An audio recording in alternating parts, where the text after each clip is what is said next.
Hello YouTube and welcome back to another video. Happy New Year. I know that I am a month late on saying Happy New Year, but due to the fact that I usually take an unannounced break at the beginning of the year without intentionally doing so, that is why I've been gone so long. So for those of you that are actually new here, my name is Hashmil Baruch. I usually do spiritually related videos. If that is something that you are interested in, please hit the subscribe button down below as well as the notification bell to know whenever I post a video. Also, so you guys know, I also sell manifestation oils and I do tarot readings, past life readings. I do crystal scrying, all of that different stuff. If you're interested in that, that is in a link down below at artistarot.com.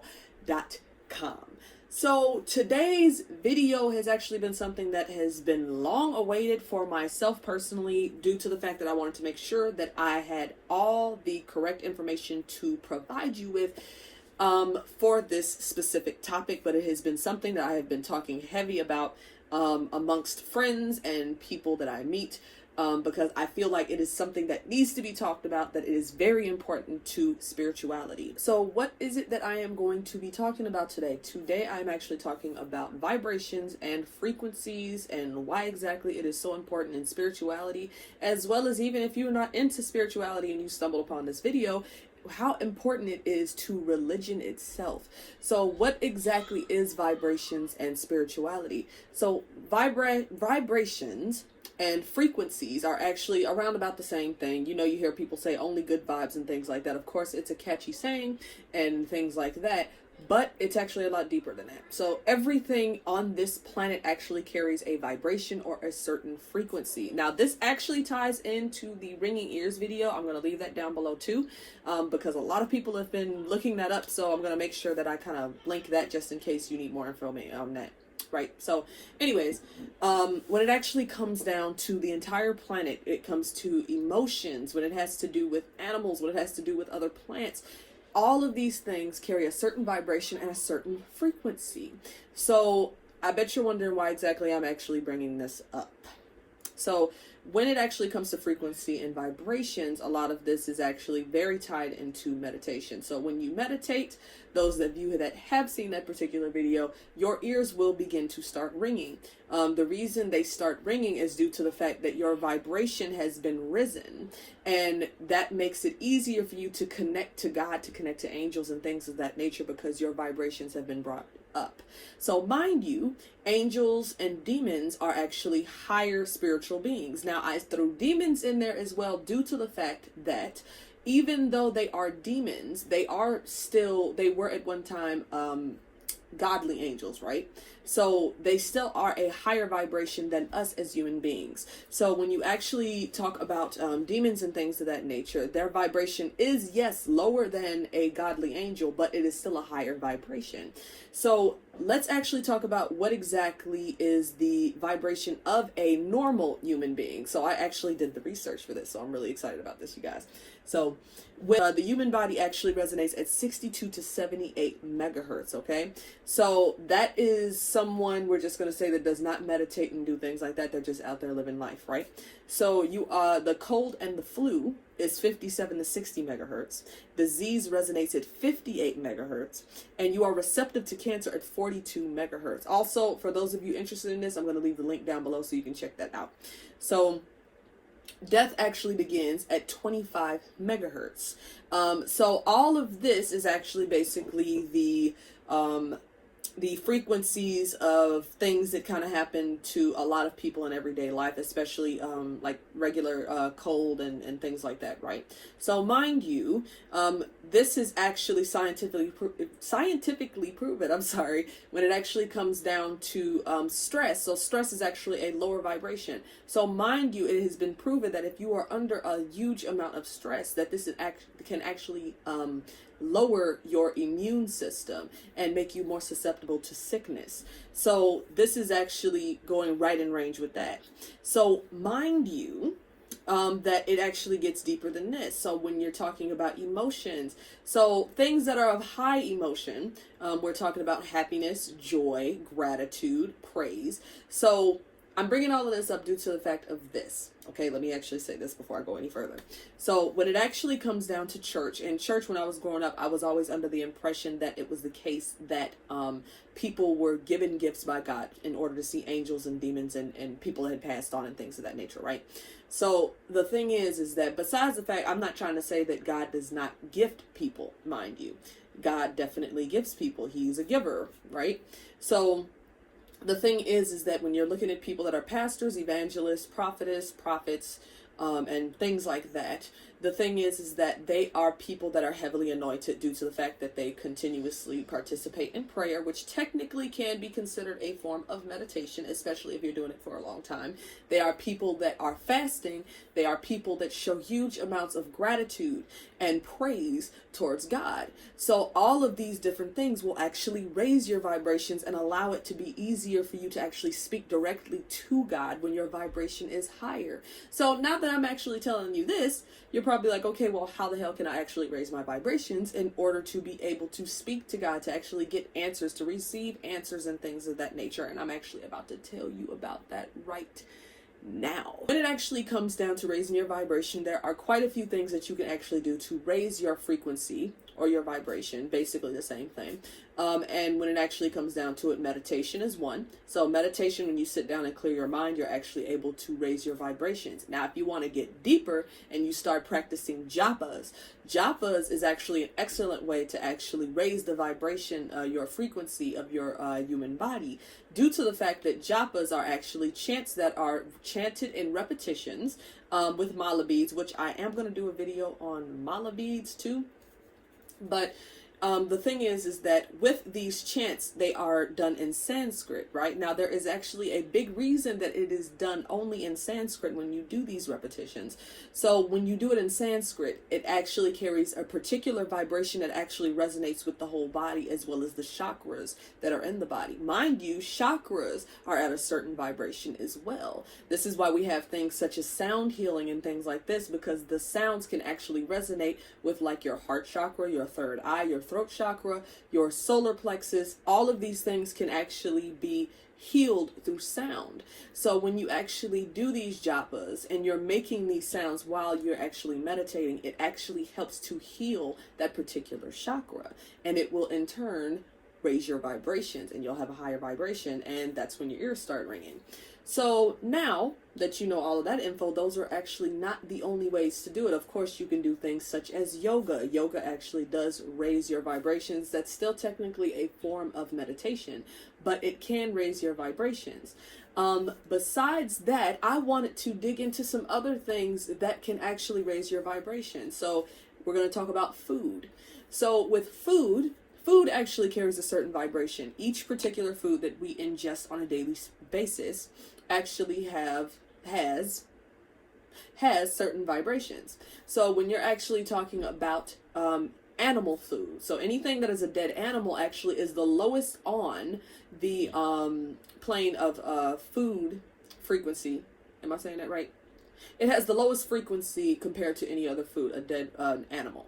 Now, when you actually ingest these, this is not me knocking anybody that eats meat, so please don't come for me. The thing is that anything that is a dead animal actually has a lower vibration. Then as you move up, then you start looking at animal products. So that's going to be your eggs, your milk, your cheese, honey, things of that nature. It is a higher vibration than a dead animal, but it is still not as high as when you get to like spinach, apples, oranges, bananas, things of that nature. These are high vibrational foods. Now, the whole reason that this is very important, so mind you, in other cultures, what happens is that whenever you start to go into the spiritual realm and you're like, I'm changing my life around and I'm definitely going to be doing some things different, they change their diet to vegetarian. And besides the fact, of course, that it could be reasoning due to the fact that maybe they don't want to hurt a living thing and things of that nature, which is great. There's nothing wrong with that. But besides that, the thing is that it actually changes your frequency when you start eating plant-based. When you're eating more plant-based, it's going to be easier for you instead of you eating a dead animal, which mind you, you are what you ingest. If you're eating a dead animal, of course, yeah, you're going to raise your vibration up here and you're meditating, right? But if you were to cut out that meat, well, when you eat meat, when you eat meat, it's going to bring you back down, right? So if it's the case that you can constantly just eat plant-based and you're meditating, it's going to be very easy for you to stay right here all the time, 24/7, just due to the fact that you are being mindful of what you eat and mindful of what you're doing. So mind you, of course, I know that some people may not want to stop eating meat. And I'm not here to try to force anybody to do it. I'm just giving you the information I got. Okay. So besides the fact of not eating meat, due to, what am I trying to say? Oh, so when it comes down to church, even in church, we would do fasting, right? So usually fasting was done whenever it was something that you really wanted to get done, something that you really wanted in your life, whether it was your career, whether it was your, getting a husband, whether it was that you were having spiritual warfare and you needed to fight off some spirits, it was that you needed to fast. Now, I'm explaining this because I need people to understand the reasoning behind this and why exactly I'm talking about this. So when it actually comes down to fasting, what fasting is doing is you're emptying the entire body, you're detoxing it of everything that you've eaten, of course, right? So mind you, fasting is still great either way it goes because it actually really helps to cleanse the body and whatnot, right? But the thing that's actually interesting about it is if you're looking at an individual that is eating meat and they say, okay, well, I need to go on a fast, and you go on this fast and you empty the body up, and then all you're doing is you're meditating, you're fasting, you're praying, you're praising God, you're showing gratitude throughout the whole entire thing, right? When you actually do this, you have risen your vibration to its highest because you don't have any more dead foods in you. You are doing nothing but meditation, and that in turn is actually making you like a magnet. It's making you stronger. So mind you, there's two different things that's involved with this.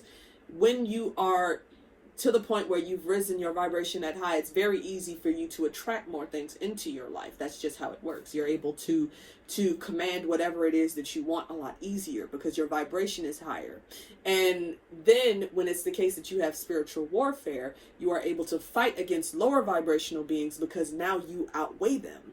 So that's the whole reason that there's fasting. Now, mind you, I believe, I have not heard this from anyone, but this is what I believe. I believe if it's the case that you're already on a vegetarian or a vegan diet and you decide to say, well, you know what, I want to attract something or I need to fight something, it is a lot easier for you to attain it, and you don't necessarily have to fast in order to do this because your vibration is already constantly high. It's already risen. Now, besides, well, let me say something else about the food. Mind you, that there is still plenty of support for this in the Bible. When God made Adam and Eve, he put them in a garden. He did not tell them to go and kill beasts and eat them. That wasn't until after they ate from the tree. But they were put in a garden, and that was what he intended. Our teeth are not made to eat meat. It's actually teeth that is meant to eat things that are herbs, right? So besides food, is where I'm going with this, there are plenty of other things that still carry vibration. So if you're looking at, I think I mentioned emotions already. So of course you have things that are great vibrations, which is like happiness, joy, gratitude. But then you have emotions that are lower vibration. That's anger, sadness, depression, things like that. That's all lower vibrational things. Now, mind you that there are still things that can actually alter you, and you're probably not even paying attention to it. So when it actually comes down to church, it used to be that as soon as you caught the Holy Ghost and you were dedicating your life to God, they would tell you, oh, okay, well, you can't listen to secular music. You can't listen to secular music, which is basically music of the world, so to speak, right? Now, the thing is that they don't really give you reasoning behind it. Now, of course, lyrics are one thing. Of course, if you're listening to people talk about sex, drugs, and alcohol all day, that's one thing, you know.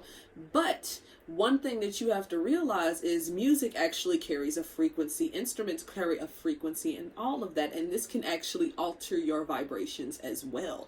And that's why it is very important to be careful of what it is that you are ingesting. So mind you, in the Bible, if I find the link, I'm going to put it down here, or I'm going to put it like in a little box right here or something. There was, when David was little, he used to actually play the harp for a king. And the whole reason he was playing the harp for the king was due to the fact that there were demons and spirits that used to actually torment this guy. And the harp would actually help to soothe it. So that alone actually says a lot, that it was due to the fact that the harp had such a great vibration that it would actually drive away and dispel these spirits. So when you're actually talking about music of today, and I'm going to go down the line with this, so, and hopefully y'all hear what I'm saying with this, because this is very important. So when it actually comes down to music of today, mind you that I know that rap is for some reason kind of like, I guess, mainstream now. It used to be like, you know, pop or something. I don't know the specs on that, but anyways, so mind you, most rap music now I don't have a number to put next to this, but I will say the frequency at which the universe actually resonates at is at 432 hertz. Okay, they said that at 440 hertz, that anything that resonates that will actually drain you, will make you tired, and will not make you feel good if you listen to things in that particular frequency.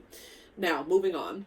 When it comes to a lot of music that's out now, not necessarily just rap, I'm just using rap as an example, everything seems to be at a very low vibration. Now, what I mean by that is it seems like everything is sung in a very deep tone. Okay, you guys know exactly what I'm talking about, especially if you're my age. So when you're actually talking about music that's sung at a low tone and everybody's like this, the beat is like that, everything is that low. You have to imagine that, okay, that must mean that it's actually a lower vibration that it's resonating at, right? Now, go back into the 90s to rap music that was then. They were not rapping that low. Of course, yes, there was people rapping about stupid stuff, believe me, drugs, sex, all of that different stuff. That's just something that happens, right? But mind you, they were not singing that low. Everything seemed to be a little bit higher than it is now. Now, if you go further back, if you go as far back as the 70s, which is very interesting, the 70s, everything was very upbeat. Everything was. You know, I'm not saying there wasn't nothing that didn't exist of like sad music and stuff. There's always sad music, of course. But when it actually comes down to the 70s, what's very interesting about it is everything was very high pitched and everything. And the individuals that were growing up during that time were the people that were, oh, make love, not war. Oh, don't do that. They had a different attitude about them. Now, of course, maybe this is highly opinionated, but I just want y'all to think about it, okay? Because it makes a lot of sense. Because now we have, don't get me wrong, there's always been drinkers, there's always been smokers. Yes, I know. But I feel like a lot of individuals, especially a lot of young people, are actually getting caught up in a lot of this music. And then it's actually messing up their vibration, and it's kind of altering something about them. You get what I mean? We have some individuals now that just really can't think for themselves and things like that. It affects you. It definitely affects you. Just like how if you're sad and you say, you know what, I'm going to listen to more sad music, you're going to stay sad. It's not going to do nothing for you. But listening to some happy music can actually help you. So the whole reason that people in church are actually saying this is due to the fact that the frequency is different. When you listen to gospel music, it is uplifting. It is gratitude. Gratitude is a very high vibration. You're showing gratitude to God. You're giving praises to God. Of course, there are slower songs. There's worship songs and things like that. But you have to understand that this is all about frequency. All about frequency. So other than music, my whole reason for actually posting this video, for even talking about any of this, is due to the fact that you have to be careful about everything that you actually ingest in your life, whether it be food, whether it be music, whether it be TV shows, things like that can definitely affect you too. Because at the end of the day, you are a being that has a frequency, and you will have your frequency altered. And if it's the case that there are people that's watching this like, okay, well, how exactly do I get messages from God? How do I get answers? Raise your frequency. Raise your frequency. Do it with meditation. Do it with eating better. Do it with yoga, things like that. All of these different things will actually help you to do that. And you need to pay attention to these things, because in this world, I feel like there are things that actually affect us. I don't know about people knowing that affects us, like doing it on purpose, you get what I mean? But at the end of the day, if it's the case that you're listening to things, you're listening to music, and you're listening to low vibration, and then you want to go grab a drink, which is also lower vibration. Alcohol actually lowers your vibration. You're dealing with these type of things. That's what's going to happen, because you're basically lowering your vibration to that. You don't want your mind to be in the, what did I read about? It's called the primitive. So the thing is that you want to connect higher to your higher self. And when you are actually on the primitive state, this is when all you ever worry about is sex, drugs, whatever it is that actually makes the body feel good. And I just want people to take from this and actually learn to heal. So there's actually, I'm going to probably leave some healing sounds down below because that's pretty cool too. And if you guys have any questions, please go ahead and let me know. Also, I want to thank anybody that has recently subscribed to me. I have just reached 300 subscribers. I am definitely grateful that you have subscribed to me and that you are listening to what it is that I have to say, because I know at the end of the day, I know that it can help someone, because when I first started this, I didn't have a lot of this information that was actually put online or anything so I could learn any of this stuff. I had to do a lot of deep digging, and I had to do meditation and learning myself. So if you guys like the video, give me a thumbs up and give me a subscribe if you're not subscribed already, and I will talk to you guys later. Bye.